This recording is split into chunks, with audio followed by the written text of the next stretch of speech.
Olá, tudo bem?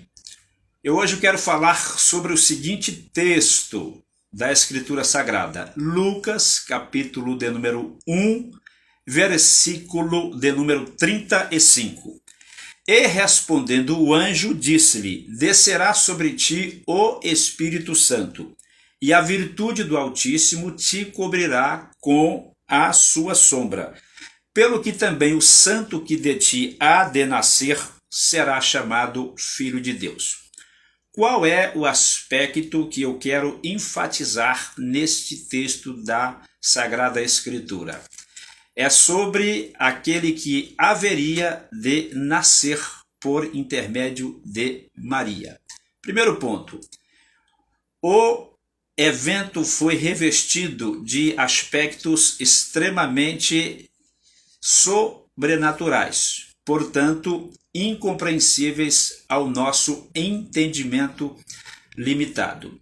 Segundo, o que é que foi gerado no ventre de Maria? O corpo do Senhor Jesus Cristo. Salmos 2 e 7 o diz. Recitarei o decreto: Tu és meu filho, hoje te gerei. Isto é uma coisa intrínseca ao texto da Escritura Sagrada. O que foi que o Senhor Jesus assumiu? A natureza humana. Não foi ali a geração de uma outra vida, senão nós teríamos duas pessoas. Deus, porque o Senhor Jesus é Deus desde a eternidade e o será para todo sempre, Romanos 9, versículo de número 5. E se o texto estivesse se referindo à geração de uma outra e ou nova vida, então ele haveria de tornar-se uma outra pessoa. Não é isto que está no texto. O Senhor Jesus Cristo, ele assumiu, repito, apenas a natureza humana.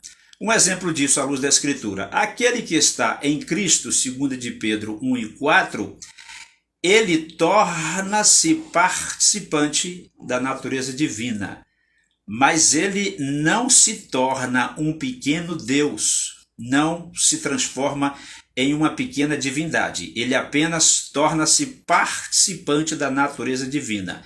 Isto exemplifica o que eu estou dizendo com base em Lucas 1,35. O Senhor Jesus Cristo, ele apenas assumiu, certo, a natureza humana. E o que foi gerado no ventre de Maria foi o seu corpo, a fim de que ele pudesse encarnar. João 1,14, o verbo se fez carne e habitou entre nós, e vimos a sua glória como a glória do unigênito do Pai. Encarnando, ou seja, assumindo forma corpórea de homem, ele poderia cumprir então o propósito de Deus, o Pai, e finalmente verter o sangue dele na cruz do Gólgota em benefício de todos os perdidos desta terra, a fim de que todo aquele que nele crê não pereça, mas tenha a vida eterna. Portanto, ele, tornando-se participante da natureza divina, eu concluo a minha fala dizendo o seguinte: ele tornou-se capaz de compreender-nos, inclusive por conta de nossas faltas, falhas e fraquezas, e agora é apto para ajudar-nos sempre que dele precisarmos e quando de sua pessoa nós nos aproximarmos. Esta é a palavra para hoje. Se você porventura gostou desse vídeo e caso seja de sua livre e espontânea vontade, curta, comente e compartilhe. Um grande amplexo para você. Deus te abençoe.